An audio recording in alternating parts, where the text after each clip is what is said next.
Hello and welcome to AFS classes. AFS classes में आपका स्वागत है। आज इस वीडियो के अंदर हम करेंगे डीएचएस आसाम ग्रेड 3 का एग्जाम एनालिसिस, जो कि हमारा 3 जनवरी 2021 को कंडक्ट कराया गया है। इस वीडियो के अंदर मैं क्या डिस्कस करूंगा आपसे कि कैसे क्वेश्चन पूछे गए हैं, गो अटेम्प्ट्स क्या होने चाहिए और लेवल एग्जामिनेशन क्या होना चाहिए। इसके अंदर बहुत सारी अलग अलग पोस्ट के ऊपर एग्जाम हुए हैं, तो इसके अंदर में जो कॉमन टॉपिक थे हमारे कि हमारे इंग्लिश, जीके, मैथ्स, इनको मैं इस वीडियो के अंदर डिस्कस करूंगा कि कैसे क्वेश्चन आ रहे हैं। अगर आपका मतलब आगे तैयारी कर रहे हो आसाम रिलेटेड या फिर किसी भी कॉम्पिटिटिव एग्जाम की, तो आपके लिए ये क्वेश्चन बहुत बेनिफिशियल रहेंगे कि ऐसे ऐसे क्वेश्चन आ रहे हैं, तो आप आगे आने वाले एग्ज़ाम में अच्छा अटैम्प्ट कर पाओगे। तो इसलिए इस वीडियो को पूरा एंड तक देखना, आपको सारी जानकारी मिल जाएगी कैसे क्वेश्चन आ रहे हैं।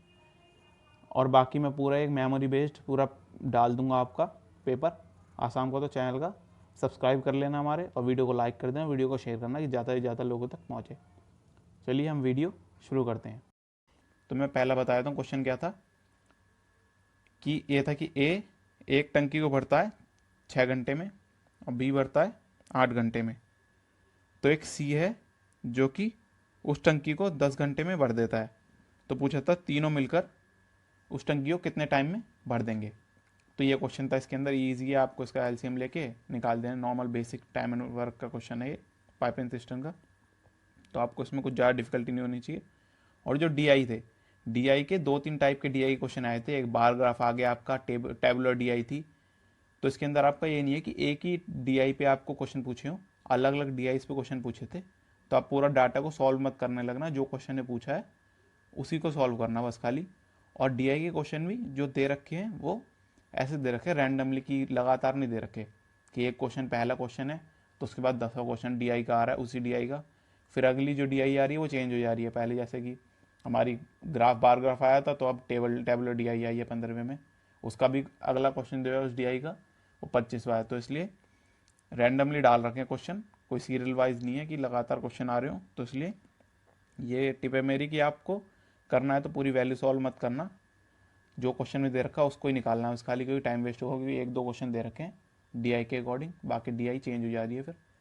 और जो हमारी सिंप्लीफिकेशन है, सिंप्लीफिकेशन बहुत लेंथी आ रही है, तो उसको आप अगर सिंप्लीफिकेशन में अच्छे हो तो कर लेना, नहीं तो उसको सबसे एंड में करना, क्योंकि वो टाइम टेकिंग है, बहुत लेंथी है सिंप्लीफिकेशन। स्क्रॉल भी करना पड़ रहा है, जो नीचे स्क्रॉल बार होता है उससे स्क्रॉल करके भी आगे जाना पड़ रहा है बच्चों को।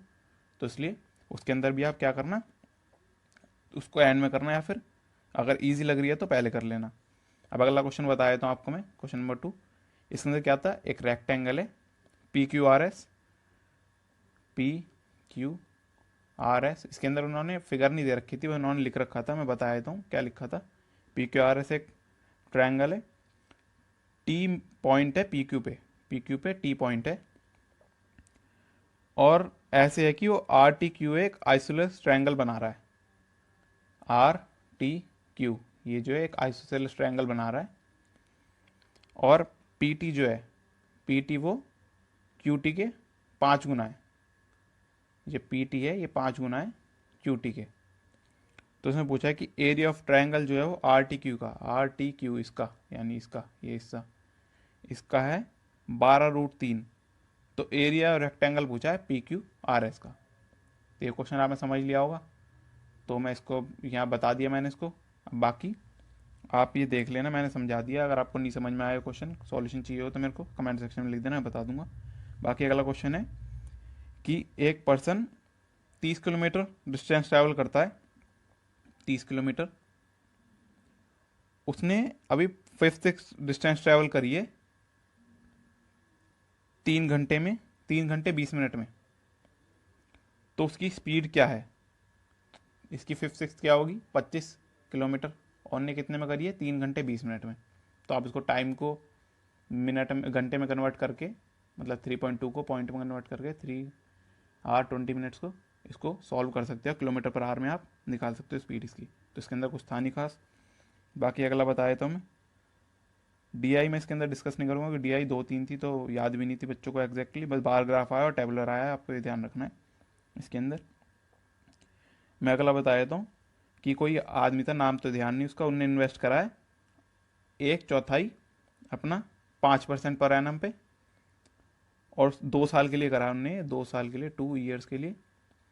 और उसने 2/5 जो बाकी बचा है उसका 2/5 उसने करा है 6% पर एनम पे, वो भी 2 साल के लिए।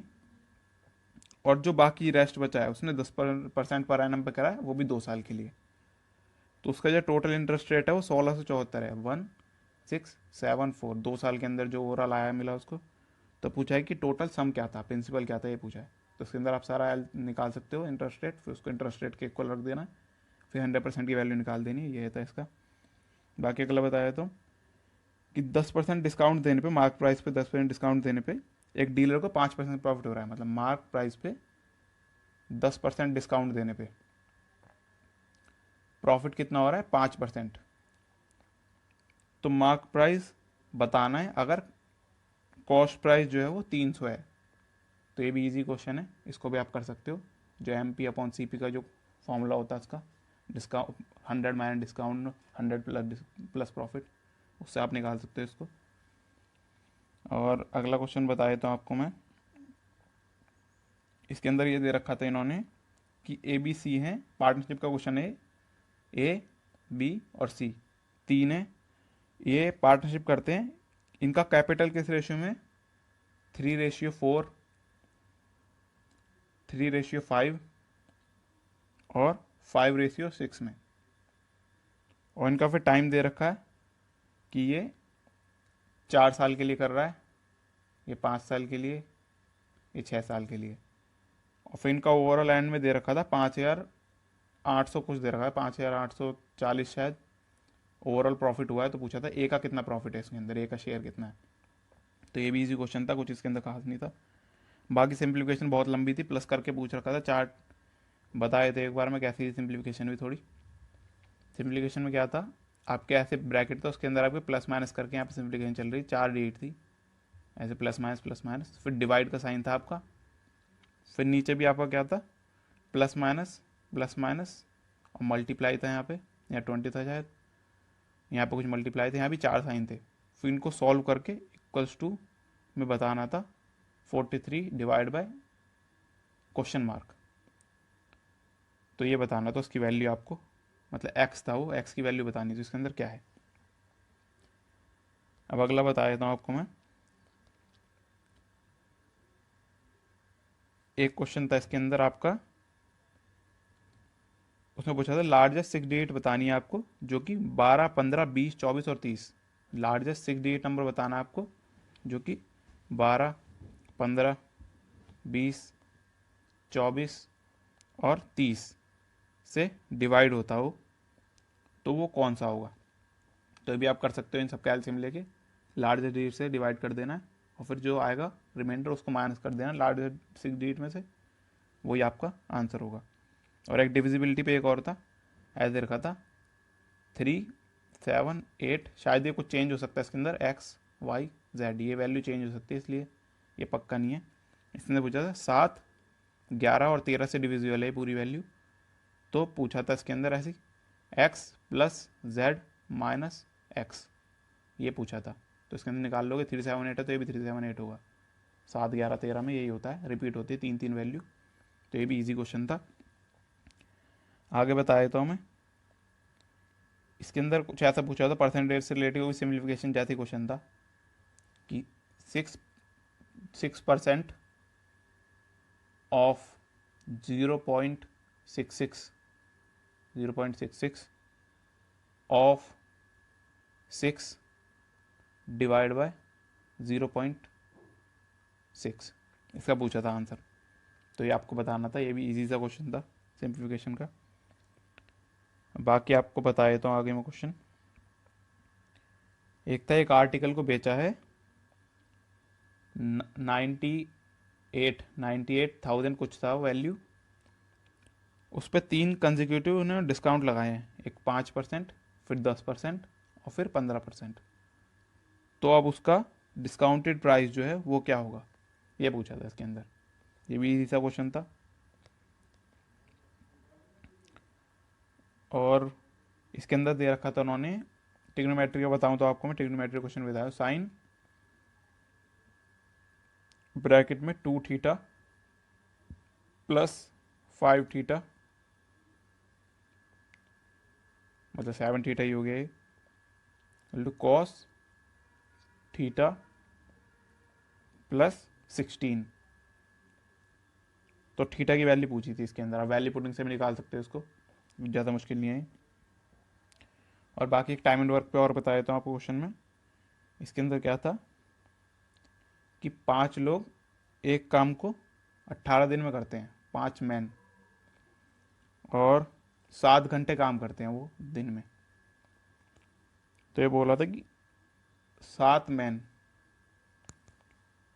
उसी काम को 6 घंटे पर डे काम करें तो कितना दिन लग जाएंगे। तो ये भी इजी क्वेश्चन था टाइम एंड वर्क का। एक और बता देता हूँ कि किसी ने 100 किलो टी खरीदी, 100 किलो टी खरीदी, 100 kg, फिर उसको प्रॉफिट पे बेच दिया। तो उसने उसे ऐसे बेचा कि उसने 40% बेची है 60% के प्रॉफिट पे, 40 किलो सॉरी, और 60 किलो जो रेस्ट बेची, मतलब वो बेची उन्होंने 30% लॉस पे। तो पूछा ओवरऑल इसको प्रॉफिट कितना हुआ, तो ये भी निकाल सकते हो आप। इसके अंदर मैं एक और बताया था, ट्रायंगल का क्वेश्चन क्या आया था आपको।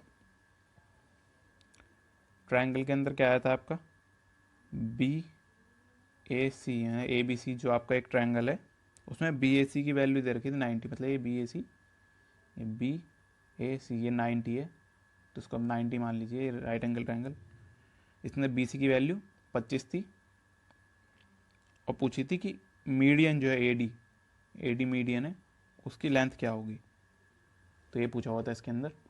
राइट एंगल ट्रायंगल का ईजी होता है, आपको पता होना चाहिए। और ट्रैपेजिज्म का क्वेश्चन था, उसके अंदर क्या था, एक ट्रैपेजिज्म का क्वेश्चन था, वही बताया था आपको मैं। एक ट्रैपेजिज्म के क्वेश्चन में क्या था, एक ट्रैपेजिज्म दे रखा था आपको, उसकी 2 पैरेलल साइड थी, जो पैरेलल साइड है उसमें वैल्यू दे रखी थी, ये 13 थी और ये 27 थी, और उसमें जो हाइट है वो बता रखी थी 8 है। तो पूछा था कि क्या इसका एरिया होगा। तो इजी क्वेश्चन है ये, तो इजीली निकल जाएगा, इसमें कुछ बड़ी बात नहीं थी। बाकी मैथ्स के इतना ही है। अब मैं आगे बता देता हूँ आपको रीजनिंग का। रीजनिंग के अंदर भी क्या 50 क्वेश्चन थे आपके, जो कि टाइम टेकिंग थे, क्योंकि रीजनिंग आपको एग्जॉस्ट कर सकती है। रीजनिंग के अंदर मैं बता दूँ आपको क्या क्या आपको मतलब लेट करना है, कि जो चीज़ छोड़ देनी है। जो आपकी नॉन वर्बल रीजनिंग है, जो कि आपके जैसे कि मिरर इमेज, तो एक बारी को हो भी जाता है, जैसे मिरर इमेज होता है आपका, वो हो जाता है। मगर जो कई बार ऐसे आ जाता है इसके अंदर आपका, ऐसे है यहाँ पे एक कोई वो दे दिया सर्कल, यहाँ पे आपका स्टार दे दिया, यहाँ पे आपका स्क्वायर दे दिया, और फिर ये शिफ्ट हो रहे होते हैं, तो ये थोड़ा आपके टाइम कंज्यूमिंग हो सकते हैं। और जो आपका क्लासिफिकेशन है वो आपको थोड़ा ट्रिकी आ रहा है, और कोडिंग डिकोडिंग जो है वो ट्रिकी आ रहा है। बाकी सब आपका ईजी है, आप कर सकते हो। ब्लड रिलेशन भी ईजी है आपका, डाइस वाले भी 1-2 क्वेश्चन है वो भी ईजी है। अपोजिट फेस पूछ रखा है, वो बता सकते हो आप। ओपन डाइस नहीं आया इसमें, अपोजिट फेस का पूछने वाला है, तो वो इसके अंदर ईजी है। ओवरऑल रीजनिंग ईजी लगी मुझे as compare to math. Math में ईजी क्वेश्चन मैंने सारे डिस्कस कर लिए हैं, मुश्किल क्वेश्चन बच्चों को याद नहीं रहते, लेंथी थे, तो बाकी ये क्वेश्चन आएंगे। और मैं इंग्लिश का बता दूं आपको, इंग्लिश के अंदर शुरुआत में क्या मिला है बच्चों को देखने को, वैसे चेंज होता है ऑर्डर तो, मगर क्या मिला है, एक कॉम्प्रिहेंशन मिला है। कॉम्प्रिहेंशन मतलब क्लोज टेस्ट एक तरीके से, उसके अंदर क्या दे रखे हैं कि एक पैराग्राफ के अंदर ही फिल इन द ब्लैंक्स दे रखे हैं, फिर 2 है, फिर ऐसे 3 है, फिर 4 है, 5 ब्लैंक दे रखे हैं, उन ब्लैंक को फिल करना है सूटेबल वर्ड के साथ। तो ये था इसके अंदर। और एक पैसेज था अराउंड आपका 150 से 200 वर्ड का लंबा पैसेज था, तो उसको बाद में करिए अगर आप पे टाइम हो तो, क्योंकि टाइम कंज्यूमिंग था, वो ले जाएगा आपके 10 मिनट तो इसलिए आपकी रीडिंग स्लो है तो 10 मिनट ले जाएगा, इसलिए आप उसको बाद में करने की सोचना। उसके 5 क्वेश्चन थे, तो 5 क्वेश्चन आप बाद में भी कर सकते हो, तो उसको स्किप कर सकते हो। बाकी एंटोनिम सिनोनिम्स प्रीवियस ईयर के भी रिपीट हुए थे, और बाकी चीज़ें जो थी, एरर डिटेक्शन था आपका, इजी लेवल था, कोई नया कॉन्सेप्ट नहीं आया किसी कुछ भी इंग्लिश में, तो बताने की ज़रूरत नहीं है मेरे को।